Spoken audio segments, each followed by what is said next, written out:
He thought he could outsmart the system, represent himself, bend the rules, even rewrite the law. But the courtroom isn't a playground. One mistake, and the price isn't points on a scoreboard. It's your freedom. Do you have a lawyer today? No, representing myself. He thinks self-representation is fun, but fun ends fast when the charges are guns and fraud. Courtroom risks aren't games. They are real, unforgiving consequences. You are charged with unlawful carrying of a weapon. It looks like you also, out of the same charge, picked up a fraud as well. I mean, okay, you can represent yourself. It's your absolute right. I mean, I don't know how smart it is. Have you ever represented yourself before? Yeah, many times. How did that go? I have many dismissals. For what kind of cases? I had a dismissal on unlawful carry before. And you represented yourself? Yes. In this court? Harris County. Just found a receipt. Oh, well, I found no probable cause. That's why I got dismissed. You didn't represent yourself.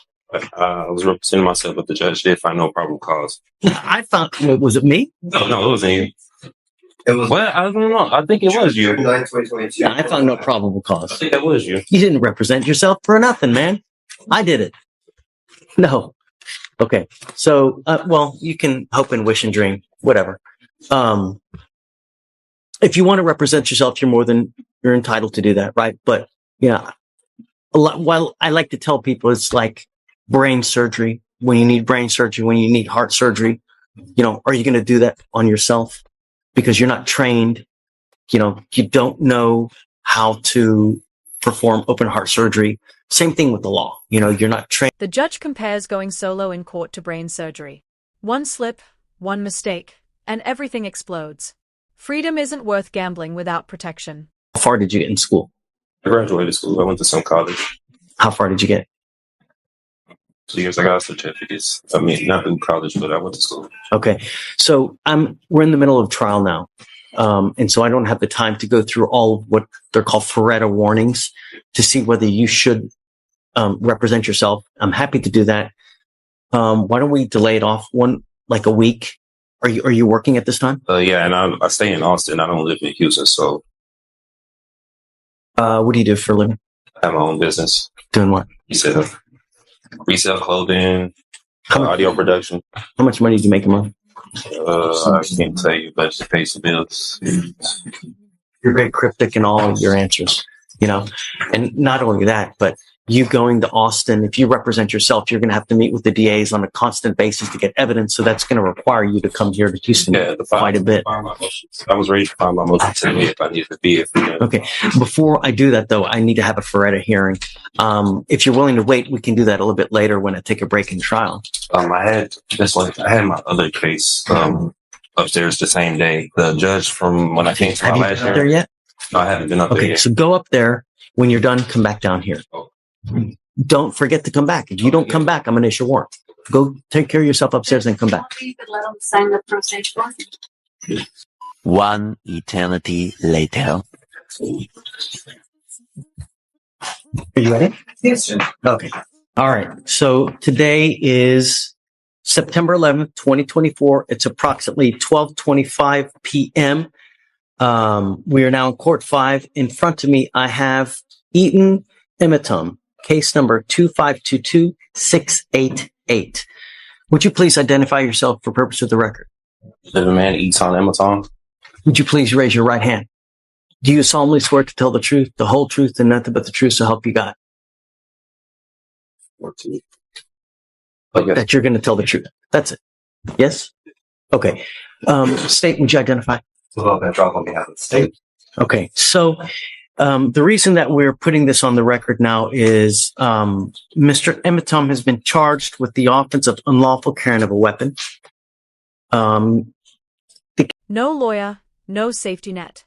Just you against the prosecution, the judge, and the law. Brave? Maybe. Reckless? Definitely. Court doesn't forgive missteps. 40 days old. It appears that probable cause has already been found. I don't know if I did probable cause on this, or I don't know if another judge did, because I don't remember Mr. Emitum, and I was out a week Yeah, lollygagging. So let's just do it for. On August 2nd, 2024, officers observed a car without a front license plate, changed lanes without a signal, and have expired registration as of March 2023. Upon approaching, officers smelled marijuana. PC search returned 4.17 grams and a loaded Smith & Wesson handgun. Additionally, there was a backpack with 3 checks that did not belong to him. Officer called Kumamoto, who said the checks were stolen from her restaurant on July 8th. When defendant broke the front window, went to the back where the checks were kept in the office, broke the hinge of the back door, and exited. So as a result, because of that, he was charged with felony fraud on that one, on the check. Okay. Yes, he has an open case in the 182nd. Looks like he made a $15,000 bond. With us, I am going to find there's probable cause to go forward. Well, hold on a second. We'll get there. I'll let you say your piece, but do you have a Texas driver license? I have a U.S. private property number with the FMCSA. With my vehicle was on there. It was sticker tags, everything for my business, the Amazon Estates. That's with the Department of Transportation. Is that from the state of Texas or from where? This is federal. This is with the Department of Transportation. Okay, but you still need a Texas driver license, and you need registration and I did almost that with them because it was private property that I had. They said I didn't. If I didn't need to get registration with the state of Texas because I registered. And they said that would be my volunteer, but since it's private property, I wouldn't have to register. Okay.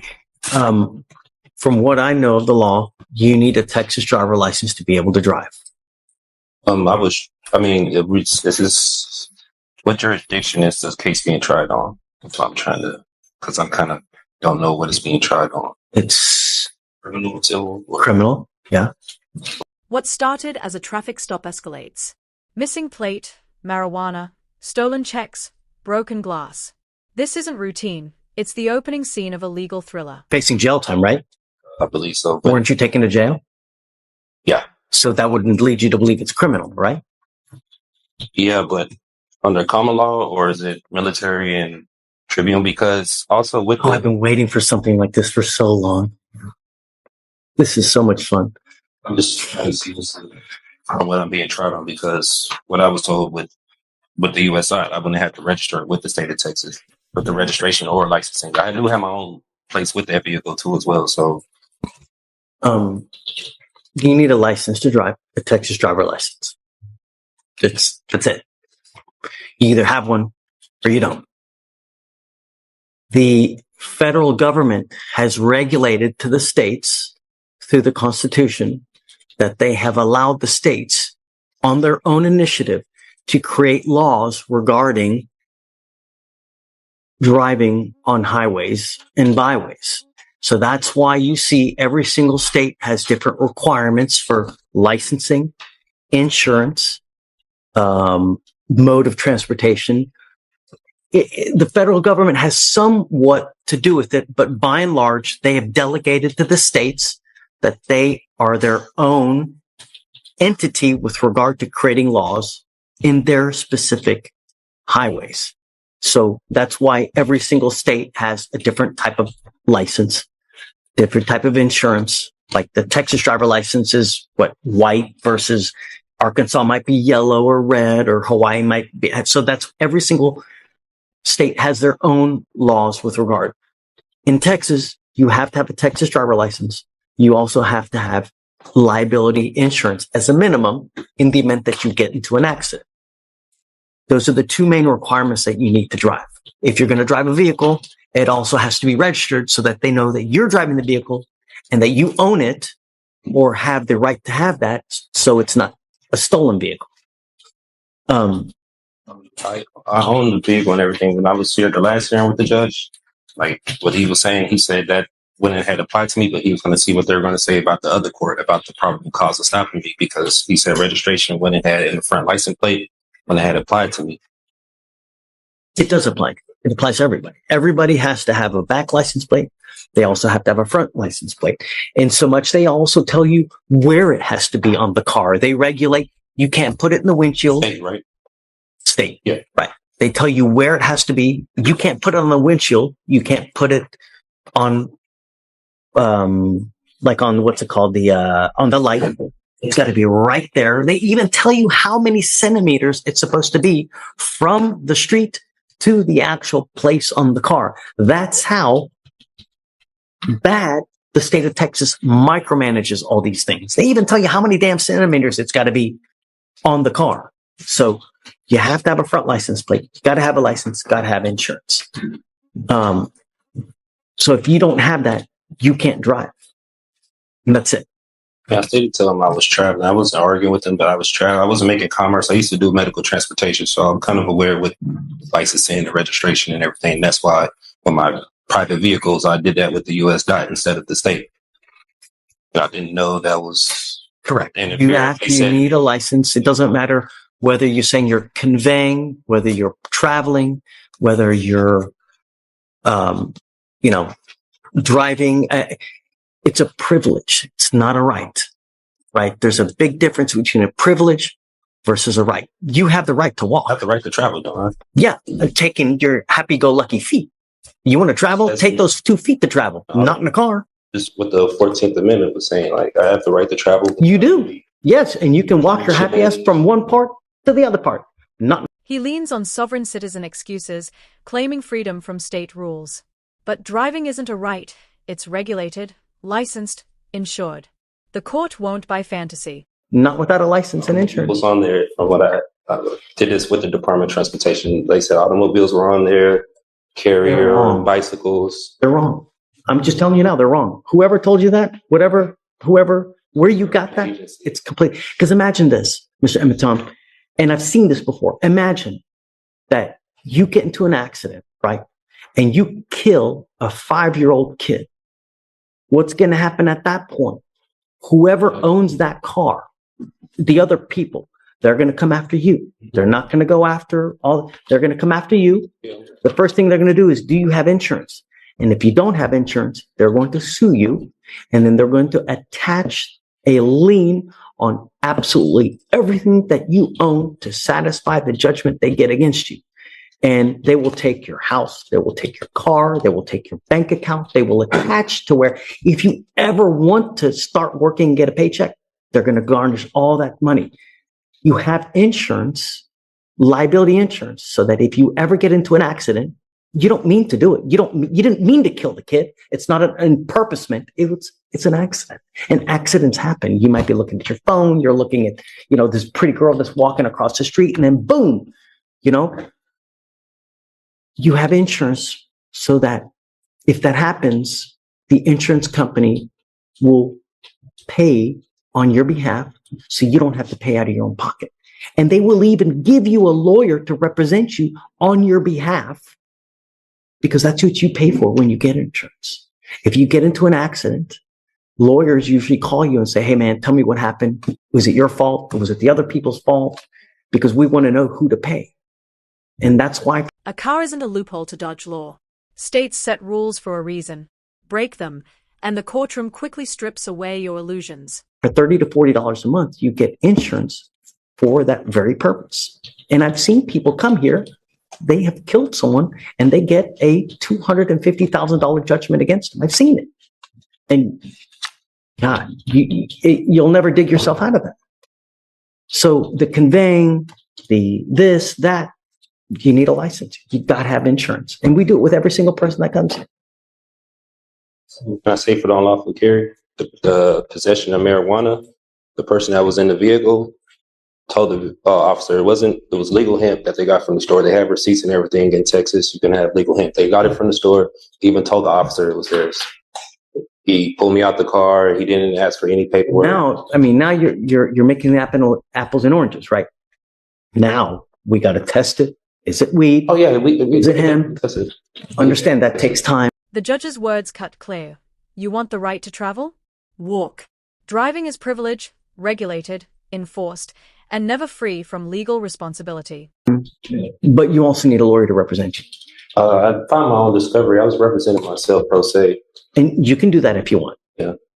But we have to go through a series of questions. I represented myself plenty of times. I had dismissals here from Remember, and for purposes of the record, so Mr. Emitom had a case with me here. It was actually June 7th of 2022. He was charged with another gun case, and that was with Victoriano. God, that was a great DA too. And I found no probable cause in that case, right? So you didn't represent yourself in that case. I found no probable cause and they dismissed it. They didn't have to dismiss it, but they did dismiss it. So other than that case, have you ever represented yourself? Yeah, many times. I have dismissals all through different areas, kind of traffic violations. Rules of the road protect everyone. Without license, insurance, and plates, you're not free, you're dangerous. Courtrooms don't debate. They enforce consequences without mercy. You're welcome to do it, and, who's one of the worst, who's one of the best presidents that in history that you can think about right now? Wonderful to me right now. You can't think of one good president that we've ever had? I don't know any. Abraham Lincoln, he wasn't good? I never met him. I don't know about him at that time. Abraham Lincoln said something. He goes, you know what?